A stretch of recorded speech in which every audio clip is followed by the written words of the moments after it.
ચાંદાની આસ્થા નિમિત્તે ઘરે આપણે પાણીયારું હોય અથવા તો આરો પ્લાન્ટ હોય ત્યાં ખાલી 2 જ અગરબત્તી કરવાની. અવાજ આવે છે મારો? આજ લગીની જે તકલીફ હોય જ્યાં રખડીને આવ્યા હોય, કોઈ દાણા જોયા, બસકા બાંધ્યા, જે કર્યું હોય, આ તમારો થાકી ગયા હોય ને આસ્થા હોય તો જ કહું છું, કોઈ બાધા નથી આપતો. અને આવું 21 દાડા કરીને જો તમે આ જાય આયા છો, એ પરિસ્થિતિમાં ફેર ના પડે, મારે ગામ મૂકી દેવાનું. પણ તમારો ભાવ હોય તો પછી આપણને લટ જ હોય, મારે આય જવું છે ને આ હારું જોવો છે ને આને જોવડાઈ લઉં. હશે સાચી જગ્યા, મને કોઈનો વિરોધ નથી, પણ આ જમાનાની અંદર હગો ભયે લાખ રૂપિયા મફત ના આપતો, કોક આપણે અહીંયા પૈસાના દરોડા હેના કરી દે છે, કોઈ સુખી કરી દે છે આપણને. આગે ના તો બોલો. તોય છતાં આપણે ગુરુવાર, રવિવાર, મંગળવાર ઠેલા ભરી નીકળી જેવી જોડાવ અંધશ્રદ્ધામાં જાઓ છો. મારી પાસે તો બેઠક ચાલુ હતી, અત્યારે હાલ બેઠક કેમ બંધ છે કે આપણી પાસે વ્યવસ્થા નથી. ભાઈ તમે બધા આવો તો હું તમને બધા બેહાડું, ત્યાં વ્યવસ્થા નથી. પાર્કિંગ ની વ્યવસ્થા, વરસાદના કારણે પાર્કિંગ બગડી ગયું છે, માણસ હેરાન થઈ જાય. આવે ગાડી ખબર ના હોય, અંદર મૂકે, બહાર કાઢવી મુશ્કેલ પડી જાય. સમજાય ને? બાકી એવો ટાઈમ હું તમને આપવાનો છું, થોડાક દાડા ખમી જાઓ કે તમને એમ હોય કદાચ અમને શંકા છે, અમે હેરાન થઈ છે, બાપુને મળવું છે, પૂછવું છે, તો મળીશ, રાહ જોવો. ખાલી આપવાનો જવાબ બધાને. અને ઉતાવળ હોય તો ઘણી જગ્યાએ જોવો છે, ફરી આવો 6-7 મહિના પછી, જે ખીચામ પડ્યા એ બગાડી આવો. કઈ ના રહે આવજો, હું તો આય જ છું. બીજા ખોટા છે ને અમે સાચા છીએ એવું નથી કહેતો, પણ આ જગ્યામાં તમે તમારા હાથે, આ જમાનામાં કોઈ મૂર્ખ નથી કે પાર્કિંગ મૂક્યું, પાર્કિંગમાં ગાડી મૂકો, દર્શન કરો, ત્યાંથી પ્રસાદીની ડીશ લો. તમારી પાસે કોઈ 50 પૈસા માગ્યા હોય તો કહું, માગ્યા? કોણ? હા, કોણ બોલ્યું? હા, એમ ક્યાંય લેવાની વૃત્તિએ નથી ભાઈ, અમે સેવાની વૃત્તિએ બેઠા. સમજાય ને કે આજ આવું વાતાવરણ છે. સમજો અમે 15 દાડેથી કેટલી મજૂરી કરીએ, કેમનું ઊભું કરીએ છીએ, અમારું મન જાણે. છતાંય બધાની આવે દર્શન. આનો કોઈ ટાઈમ ના હોય. દર્શન માણસને ગમે ત્યારે દુઃખ આવે, ગમે ત્યારે મંદિર જાય. આનો કોઈ ટાઈમ ના હોય. આ કોઈ કાર્યાલય નથી તે 12 થી 4 જ ચાલુ હોય, અડધી રાતે આવે. મંદિર 24 કલાક ખુલ્લું છે, રસોડું 24 કલાક ખુલ્લું. સમજાય ને? પુરુષોમાં ઓછી એવી તકલીફ, પણ બહેનોમાં વધુ આદર. અત્યારે જીવતા લગીનમાં 4-5 તો આવી ગયા, આપણી આગળ ખોળા પાથરીને રોવા માંડે. બહુ તકલીફ છે, પણ મેં દુઃખી કર્યા તમને ભાઈ? તકલીફ છે, દાદાના ઓટલે બેહો, પ્રાર્થના કરો, કેમ નિવાડો ના આવો?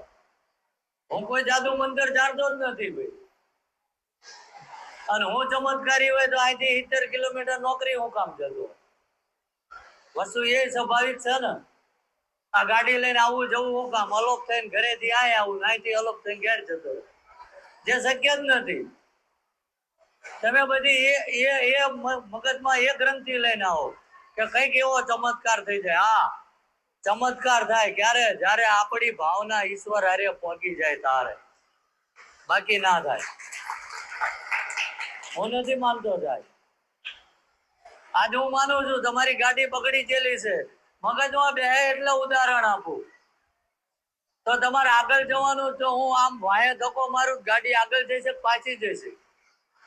એમ તમે એ દિશામાં હાંકો, અમે એ દિશામાં ધક્કો મારી તો ગાડી ઉપડે. એમ અમે તમને કહેવી ભાઈ, તમે, હું તો દાદાને પ્રાર્થના કરું જ છું, તમે તમારા વતી ઘડીક બેહીને 5 મિનિટ દાદા આગળ પછી નામ લો, તમારા માતાજીના લોક જેને માનતા હોય એને લો. તો આ મારું મોઢું જોઈને ઉભા રહી છે, સાંભળો ચાલે, કઈ થવાનું નથી. થશે? આગે ના તો બોલો, થશે. અને મારી પાસે તો એવા બનાવો છે, આવે ઘણા આવે, અમે બાપુ આ 2 વરા જ્યાં, એમને કીધું આવું મેલું છે, શમશાનમાં જ્યાં ચવાણું પેંડા પોટલા બાંધી વાળીને મૂકવા ગયા.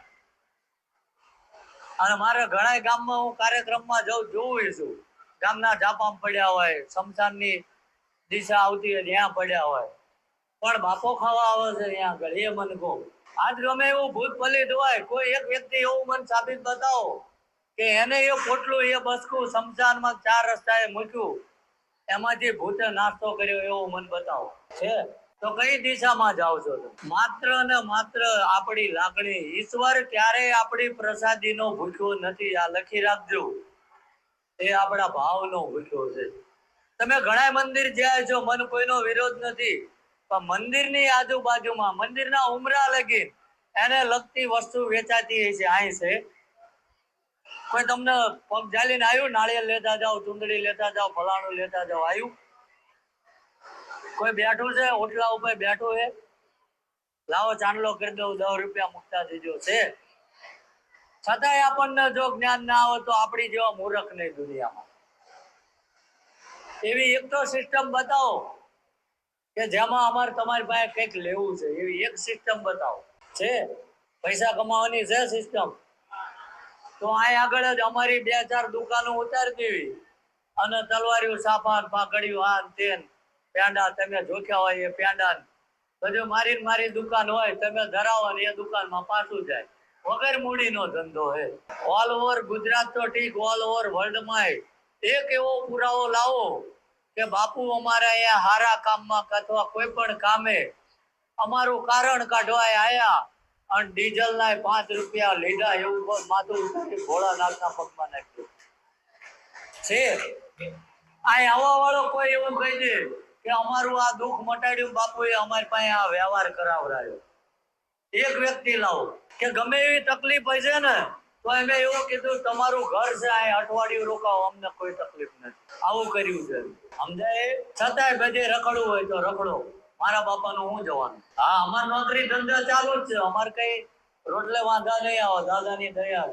પણ ખોટી જગ્યાએ ના જાઓ. આજે મને એ ન સમજાવતું. તમે ક્યાંક જોવા જાઓ, તમને એમ કે આ બહુ મેલું છે, ફલાણું છે. સાચું કરે એનો વિરોધ નથી, ખોટું કરે એની વાત છે. આ વાળવાના આટલા પૈસા થશે એવો દસ્તાવેજ કોઈ ભગવાન માતાજીએ ક્યાંય કર્યો છે? પણ તમારામાં લાલચ, પ્રલોભન કે આટલું કરાવવાથી અમે સુખી થઈ જઈએ, તો એવડે આપણી પાસે દાણા જોવાના 2 રૂપિયા હું કામ લેતો હોય? સમજાય? તમારી જેવા મૂર્ખના સરદારો બહુ છે, કમી જ નથી ને. તેડાવે મારી જેવાને બાપુ એટલે બધે દૂરથી આયા છે, 10-20 હજાર તો આપવા પડે, કઈ નહીં તો ડીઝલ ના 11,000 આપવા પડે. ના હોય વ્યાજે લાવે. કરો છો કે ન કરતા આવું? આગે ના તો બોલો, કરો છો કે નહીં? જતું રહ્યું તું ખીચામાં પડ્યું હોય છે એ જઈશે, દુઃખ નહીં જાય. એટલે અંધશ્રદ્ધામાં ના જાવ, બાકી તો અમે જેવી છીએ.